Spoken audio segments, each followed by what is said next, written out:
አሰላሙ አለይኩም ወራህመቱላሂ ወበረካቱ። ቤተሰብ እንዴት ናችሁ? ደህና ናችሁ? እኔ ደህና ነኝ አልሐምዱሊላህ። ዛሬ ማሳያችሁ የፍራንች ቶስት በጣፋጭ ነገር እንዴት እንደሚሰራ ይዤላችሁ የመጣሁት።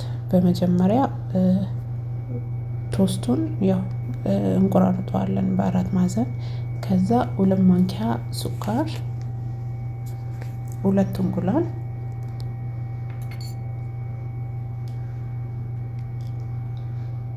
ከዛ ትንሽዬ ማንኪያ ቫኒሊያ ወይም 1 ወይ 2 እናደርጋለን። ከዛ እንመታዋለን በደንብ አድርገን። የእንቁላል ጣዕሙን የማይወድ ሰው ካለ ወይ 1 ማንኪያ ሎሚ ወይ 1 ማንኪያ ቆምጣጤ ካለ መጨመር ይቻላል። ከዛ ቀረፋ ፓውደር ወይ 1 ማንኪያ ወይ 2 ማንኪያ እንደ ፍላጎታችሁ ነው። እሱ አንድ ላይ በደንብ እንመታለን እንዲህ እስከሚሆን ድረስ። ከዛ 4 ብርጭቆ ወተት እንጨምርበትና በደንብ እናዋሃዳለን። ከዛም በኋላ የቆረጥነውን ቶስት እንጨምርበታለን። ከዛ 1-3 ደቂቃ ምናምን እንዘፈዝፈዋለን። ከዛ ምጣድ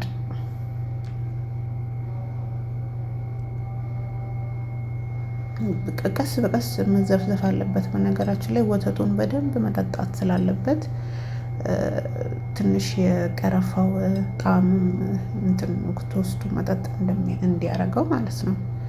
ከዛ ምጣዳችን እናመጣለን። ይቅርታ ትንሽ ሞቅ ካለ በኋላ ዝብዳ ወይም የገበታ ቅቤ ምጣዱ ላይ እንለዋለን። በደንብ ያስፈልገናል ይሄኛው ማለት ነው። ትንሽ ደረቅ ባለ ቁጥር ቅቤ ማድረግ ነው። ከዛ ቅድም የዘበዘብኩትን በአንዳንድ አምጥቼ አዳርሰዋለሁ። ከዛ እሳቱ በደንብ መቀነስ አለበት። በነገራችን ላይ እንዳያርባችሁ ውስጥ ያለው ወተትም በደንብ መምጠጥ የለበትም። ከዛ እንዲህ ከለሩ ቀይ እስከሚሆን ድረስ እናገለባብጠዋለን።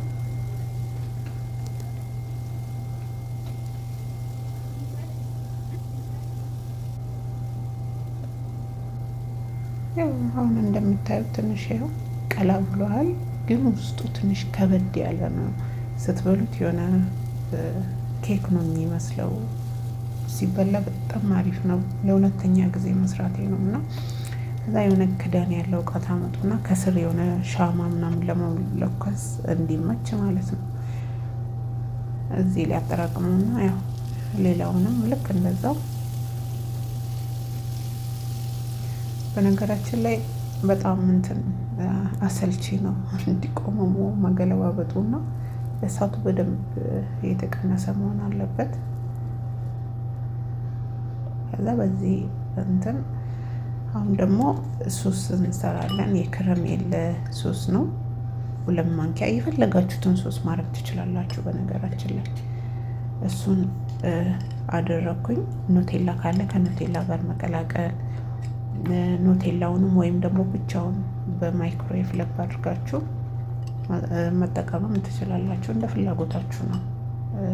እኔ ግን ሴትዮ የፈለገችው ይሄኛውን ስለሆነ ይሄኛውን ሞቅ አድርጌ ላው ላይ እለዋለሁ። ከዛ የተፈጨ ስኳር ላው ላይ ነስነስ አለማድረግም ይቻላል። ከዛ ለጣፋጭ ነገር የምንጠቀም ሀበባ የለም፣ ደረቅ ያለ ሀበባ ብዙ ጊዜ ምግብ ላይ እንዲህ ጣፋጭ ነገር ላይ ይነሰነሳልና እሱን ላው ላይ ተነሰነሳላችሁ። ይሄን ይመስላል።